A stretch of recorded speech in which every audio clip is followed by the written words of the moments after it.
Hello friends, पुराने समय के नियम इतने अजीब थे कि अगर आज के वक्त में भी ये लागू होते तो यकीन मानिए लोग जीने से बेहतर दुनिया छोड़ देना चाहते। वो इसलिए क्योंकि ये नियम इंसानों को अपनी मर्जी से जीने ही नहीं देते थे, उन्हें हंसने और बात करने तक के लिए रोकते थे। जी हाँ फ्रेंड्स, इंसानियत का विकास समय के साथ हुआ है। इस विकास में ऐसे कई नियमों, मान्यताओं और रीति रिवाजों को खत्म किया है जो हजारों साल पहले के लोग मानते आ रहे थे। ये नियम इतने अजीब थे कि अगर आज के वक्त में भी ये लागू होते तो यकीन मानिए लोग जीने से बेहतर दुनिया छोड़ देना चाहते। वो इसलिए क्योंकि ये नियम इंसानों को अपनी मर्जी से जीने ही नहीं देते थे, उन्हें हंसने और बात करने तक के लिए रोकते थे। चलिए आपको इनके बारे में विस्तार से बताते हैं। फ्रेंड्स, राजाओं की ओर न देखना। पुराने दौर में ये नियम जापान से लेकर चीन और प्राचीन रोम तक में था कि आम जनता राजा की आंखों में आंखें डालकर नहीं देख। हालांकि ये नियम समय समय पर बदलता रहता था। जैसे अगर कोई रोमन राजा जीत के बाद शहर की सड़कों से निकलता था तो हर किसी को उसकी ओर देखना होता था। बच्चों को प्यार करना था गलत। ऑडी वेबसाइट की रिपोर्ट के अनुसार पुराने समय में ये अजीब नियम था कि आप रोते हुए बच्चों को चुप नहीं करवा सकते थे, न ही उन्हें प्यार कर सकते थे। माना जाता है कि इससे बच्चे कमजोर हो जाएंगे। गले लगाना या चूमना पूरी तरह गलत माना जाता था। फ्रेंड्स, दोनों हाथों को दिखाकर बात करना था गलत। जी हाँ फ्रेंड्स, 1700 के दौर में एक अजीब मान्यता थी। अगर लोग दोनों हाथ सामने वालों को दिखाकर बात करते थे तो वो अशिष्ट व्यवहार माना जाता था। इस वजह से लोग एक हाथ को अपने कोट या ट्यूनिक में छुपाकर बात करते थे। उस दौर की पेंटिंग्स में भी आप यही देखेंगे कि लोगों के हाथ कोट के अंदर हुआ करते थे। डिनर पर साथ लाना होता था अपना बर्तन। फ्रेंड्स, 18वीं सदी की यूरोप में अगर आपको कोई डिनर पर बुलाए तो आपको अपने चम्मच और कांटे ले जाने पड़ते थे। लोग अपनी हैसियत के हिसाब से सोने चांदी के चम्मच और छुरी लाते थे।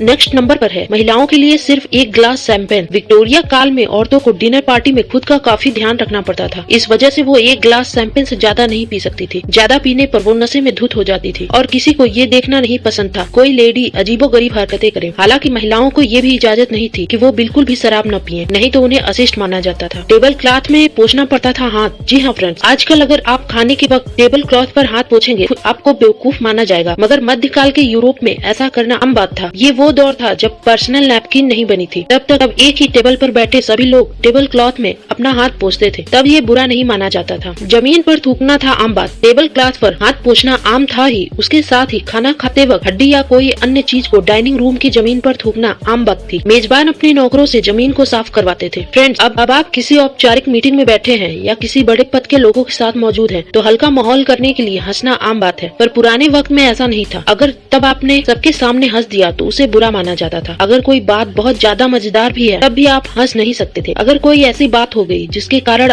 आप हंसी नहीं रोक पाए तो आपको बिना दांत दिखाए या मुंह खोले हंसना पड़ता था। ऐसे मौकों पर हाथों से मुंह छुपा लिया जाता था। घर की दहलीज पर कदम रखा तो आ जाती थी आफत। जी हाँ फ्रेंड्स, प्राचीन मिस्र में घर की दहलीज को सबसे खास और पवित्र जगह मानी जाती थी। उनका मानना था कि भगवान उनके घर की रक्षा दहलीज पर खड़े होकर कर रहे हैं। बस इसी वजह से घर में आने वाले मेहमान उस घर की दहलीज पर नहीं खड़े हो सकते थे। उन्हें उसे लांघ कर आगे बढ़ना पड़ता था। उस पर खड़ा होना गलत था। महिलाओं से बात नहीं कर सकते थे पुरुष। फ्रेंड्स, पुराने वक्त में कोई भी पुरुष महिलाओं से तब तक नहीं बात कर सकता था जब तक वो महिला खुद न बात करे। विक्टोरियन इंग्लैंड में महिलाओं के पास ज्यादा आजादी नहीं होती। इसके बावजूद उनके पास इस बात की आजादी थी कि वो खुद से किसी जेंटलमैन को पहचान ले और उससे बात कर ले। फ्रेंड्स, कैसी लगी ये जानकारी? अगर वीडियो पसंद आई हो तो वीडियो को लाइक, शेयर और सब्सक्राइब करना ना भूलें।